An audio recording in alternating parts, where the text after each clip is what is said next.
وہی شخص جس نے آدھی چھٹی کے اعلان کے لیے گھنٹی بجائی تھی کچھ ہی دیر میں مختلف خوانچے سجائے برآمدے میں آ کر بیٹھ گیا اور اپنے بچے اپنی اپنی جیبوں سے سکے نکال کر اس سے بھنے ہوئے چنے، مرمرے، بتاشے اور جانے کیا الا بلا لے کر کھانے لگ گئے۔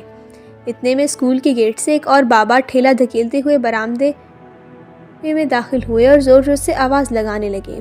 آلو چھولے، املی والے چھولے، چاول چھولے۔ کچھ ندیدے قسم کے بچے اس کی آواز سن کر یوں اس کی جانب دوڑ پڑے جیسے انہیں ساری زندگی میں کبھی چاول چھولے کھانے کو ملے ہی نہ ہو۔ کچھ بچے جو صبح سے رو رہے تھے اور جن کے ماں باپ نے انہیں اسکول جانے کی فیس کے طور پر چند بڑے سکے دیے تھے، وہ اپنے ساتھ اپنے دوستوں کو بھی بیر فالسے گڑ کے شیرے میں خشک کیے گئے چاولوں کے لڈو اور گڑ کی بنی لائی کی دعوت میں شامل کر رہے تھے۔ آجا نے مجھے بھی کوئی ایسی ہی اوٹ پٹانگ چیز بے دہانی میں میرے ہاتھ میں پکڑا دی جسے میں نے فوراً ہی نظر بچا کر کیاری میں پھینک دیا۔ آدھی چھٹی ختم ہوتے ہی ہمیں اپنی تختیاں پھر سے دھونے کا حکم دیا گیا اور ہم سب اسکول کے احاطے میں بنے تالاب پر اپنی تختیوں پر میٹ لگانے میں مصروف ہو گئے۔ میں نے آس پاس بہت دیکھا لیکن یہاں اوہ مائی چائلڈ کہہ کر بچوں کے کام کرنے والی کوئی آیا دکھائی نہیں دی۔ کیا بیہودہ اسکول تھا یہ بھی۔ تختیوں کو دھوپ میں خشک کرنے کے لیے رکھ کر ہم پھر سے جماعت میں آ گئے۔ ماسٹر جی نے ہمیں صبح کے سبق کی دہرائی کا حکم دے دیا اور خود اپنی کرسی پر بیٹھ کر اونگنے لگ گئے۔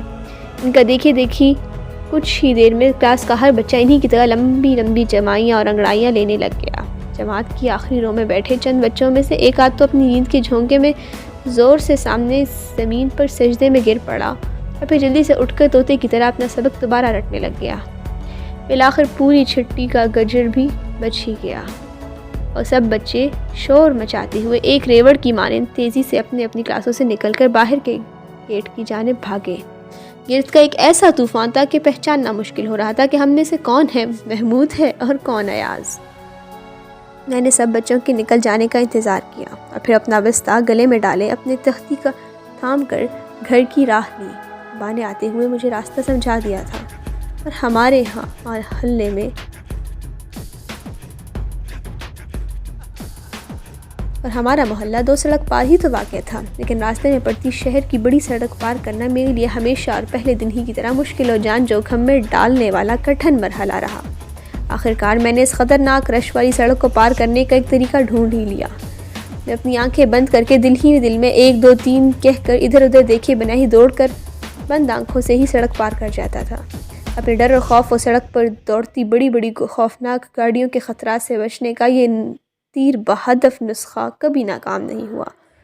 بعد میں بھی زندگی میں کئی مرتبہ جب مجھے ایسے کسی خوف اور انجانے خطرے کا سامنا کرنا پڑا تب بھی میں نے یہی فارمولہ آزمایا اور ہر مرتبہ میں اپنے خوف اور ڈر کو کی وہ خطرناک سڑک کامیابی سے پار کرتا گیا۔ البتہ جب کبھی اس میں خوف سے چونک کر آنکھیں کھولنے کی غلطی کی اور ڈر کر رکا یا پلٹا تو وہیں ٹھوکر کھائی اور گر پڑا۔